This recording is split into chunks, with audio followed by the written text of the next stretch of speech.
দর্শক, আমরা যেটা জানি যে আজকে হেফাজতে ইসলামের রংপুর বিভাগের একটি সমাবেশ হতে যাচ্ছে, যেটি হতে যাচ্ছে পাবলিক লাইব্রেরিতে।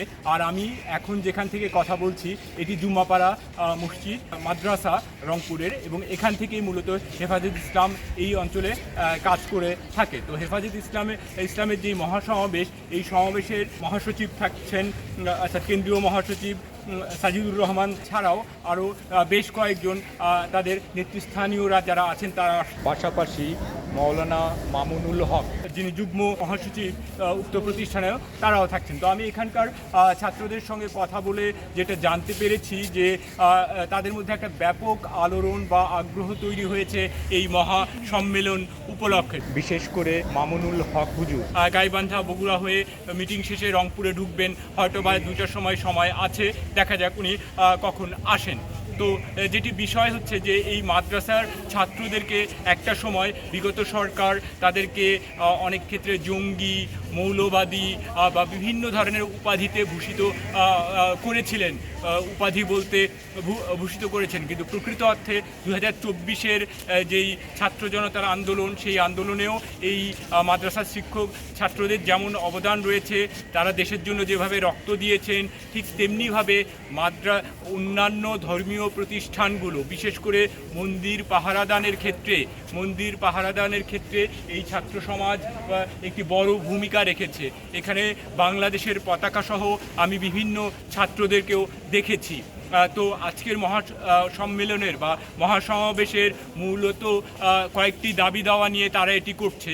একটি হচ্ছে গিয়ে বিডিআর বিদ্রোহের যে সকল শহীদ সিপাহী রয়েছেন বা যে সকল অফিসার্স রয়েছেন, তাদের পাশাপাশি হেফাজতের যেই শাপলা চত্বরের গণহত্যা, পাশাপাশি 2024-এর এই স্বৈরতন্ত্র কর্তৃক যেই গণহত্যা সংঘটিত হয়েছিল, বিগত স্বৈরাচারী সরকারের প্রত্যেকটি গণহত্যার সুষ্ঠু, সুন্দর এবং দৃষ্টান্তমূলক শাস্তি তারা দাবি করছেন। পাশাপাশি সম্প্রীতির দেশ বাংলাদেশ, এখানে বিভিন্ন ধর্মাবলম্বী রয়েছে যারা প্রকৃতপক্ষে সম্প্রীতির মাঝেই রয়েছেন, এবং এই সম্প্রীতি যাতে কোনোভাবে বিনষ্ট, কোনো কুচক্রি না করতে পারে সে বিষয়ে তারা আহ্বান করছেন। তারা বলতে চাচ্ছেন যে ইসলাম শুধুমাত্র মুসলমানদের ধর্ম নয়, ইসলামে অন্যান্য ধর্মাবলম্বীদেরও যথাযথ সম্মান, যথাযথ স্বীকৃতি এবং তাদের নিরাপত্তার বিধানের কথাও বলা হয়েছে। তো আর একটি বিষয় এখানে উল্লেখযোগ্য যে মামুনুল হক সাহেব ভারত বিরোধী কিছু বক্তৃতা দেওয়ার ফলেও গত সরকার তারকে জেল জরিমানার ব্যবস্থা করেছেন এবং নির্যাতনের সম্মুখীনও হয়েছিলেন তিনি। তো আজকের বৈষম্য বিরোধী ছাত্র আন্দোলনও কিন্তু এই ভারত বিরোধী একটি ভূমিকা রাখছে।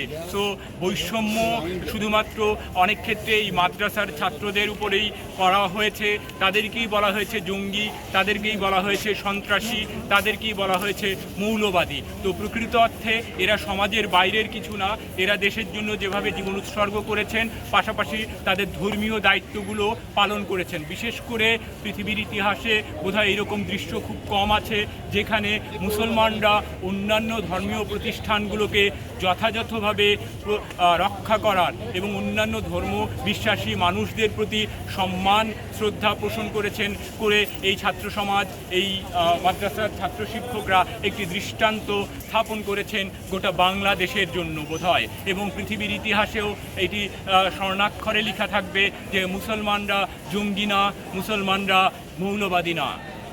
নম Shahriar, staff reporter, Bangla FM।